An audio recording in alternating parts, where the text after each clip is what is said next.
They are trying to come up with the money. Nobody stays in jail just to try to save a dollar. Right? Absolutely. No, I So, totally agree.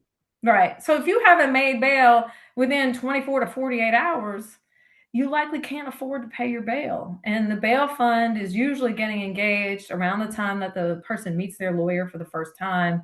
And that lawyer or maybe a family member has heard about them and refers them to the bail fund. So Absolutely.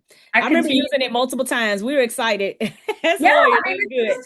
it is what it's a harm reduction tool, right? It It reduces is. some of the harm caused by involvement in the criminal legal system. And I would also say this, it validates and vindicates the presumption of innocence that I Ooh. think we all too often forget about exists in our court system, Mm. right? Everybody who's just because somebody's charged with an offense does not mean they are guilty. They are presumed innocent and they have a right to adequate representation and to put up their defense in court. But all of that gets impaired substantially if you can't pay bail. There you And go.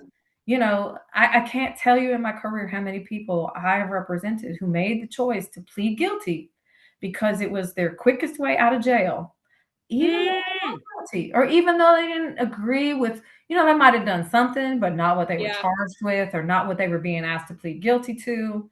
Um, that's but the, huge. the cost of fighting their Yeah, case was just too high for them. it's way too much. And so Yeah. let me ask you this.